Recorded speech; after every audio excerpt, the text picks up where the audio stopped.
It's your 45th birthday. You're sitting in an expensive restaurant, surrounded by your wife, her family, and her closest friends.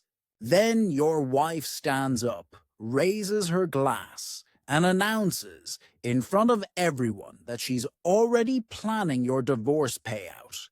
The table explodes in laughter. What they didn't know, I was 10 steps ahead, and that night, I turned the table so hard, their smug little world collapsed. If you've ever been humiliated or betrayed and wished you could watch karma work in real time, hit that like button. Because this story isn't just revenge, it's poetic justice, calculated and cold.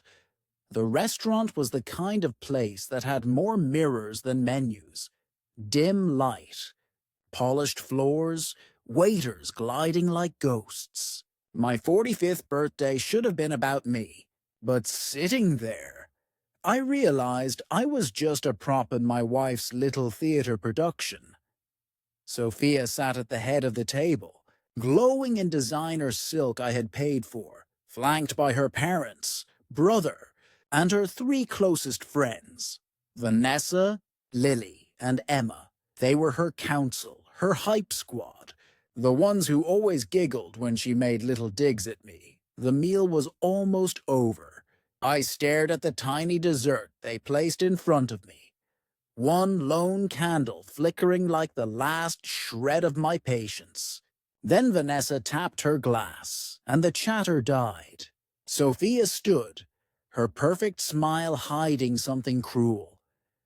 "To my incredible husband," she said, voice sweet as poison, "a man of modest desires, but boundless generosity." Her friends snickered.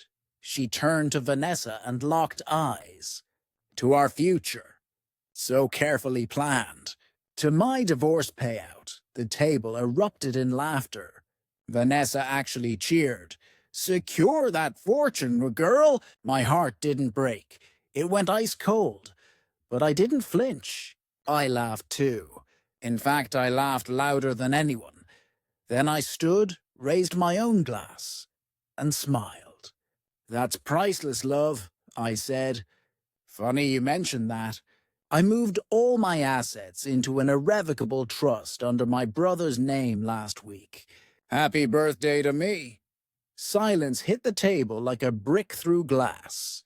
Vanessa's smirk evaporated, Sophia's glass trembled, and I just sat back down, calm as ever, enjoying every second of their horror. I'm no pushover. I'm a lead fraud analyst at a major financial firm. My entire job is to unravel polished lies and catch the con before it lands. For a year, my marriage had been my toughest case. I met Sophia 5 years ago. She was an event planner, high status, low pay, and her family, though glamorous, was drowning in debt. I was her safe bet. Good job, stable income, not flashy enough to scare her parents. I ignored the early red flags. Her obsession with luxury, her spending sprees timed with my raises, her casual jabs at my boring tastes. I thought marriage would anchor her. We signed a prenup, thank God, and I paid off her debts, bought a condo, funded her lifestyle. But 4 months ago, I found a $600 monthly charge labeled as a consulting service. Turns out, Sophia was paying for a divorce strategist, someone who was coaching her on how to bleed me dry the moment we hit our 5-year anniversary. I didn't confront her. I went to work, keylogger on our laptop, GPS on her car, deep dive into her credit cards. Her group chat with Vanessa and the others revealed everything. They were plotting to frame me for infidelity, take the condo, and lock me into alimony. My birthday was supposed to be their little victory dance before the legal ambush. They thought I was blind. 3 days before that dinner, My brother, an estate lawyer, helped me move every asset into an irrevocable trust. The condo was no longer ours, legally speaking. My savings, retirement, and brokerage accounts, gone from her reach. The only thing left in our name was a joint account with enough for groceries and, ironically, her personal credit card debt. That night, when she raised that glass, I wasn't nervous. I was ready. The table never recovered after my announcement. I paid the bill, because of course I did, and we rode home in silence. The air in the car was so thick I could almost taste it. As soon as the door shut behind us, Sophia exploded. "What did you do?" she screamed. I didn't shout back. I walked to the dining table, placed a binder on it, and slid it toward her. Invoices, screenshots, GPS logs, 100 pages of group chat messages, complete with timestamps. "You planned fraud," I said. My voice was calm even. "I'm an analyst. This is what I do." She flipped through the pages, her face draining of color. Then came the excuses, the denials, the screaming. By morning, she was gone, back to her parents' house. My brother's firm went on the offensive immediately. We had everything documented. Her lawyer tried to posture, but he knew they were beat. Within weeks, they agreed to an uncontested divorce. No claim to my trust. The condo would be sold. But before we split equity, we deducted the $75,000 she'd siphoned off our joint account for designer bags, spa trips, and a luxury retreat she'd taken with Vanessa. Her payout, just under $8,000, but I wasn't done. Vanessa, the so-called strategist, wasn't even a licensed legal consultant. I reported her to the State Bar Association and the Attorney General.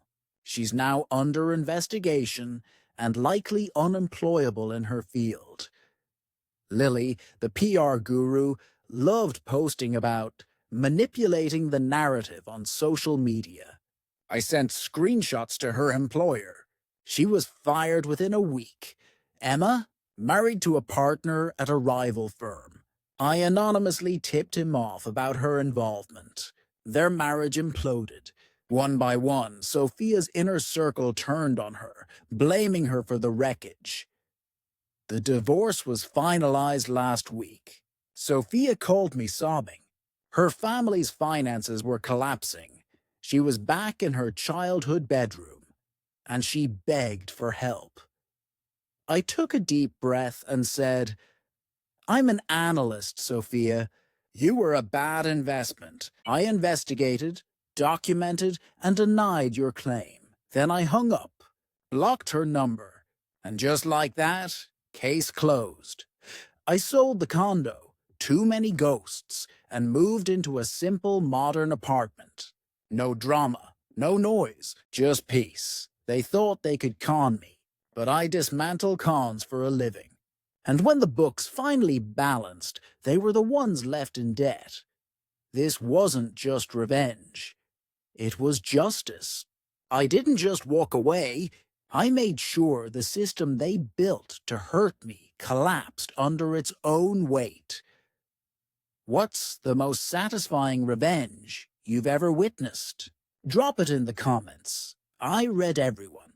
And if you love seeing karma delivered with precision, subscribe so you don't miss the next story.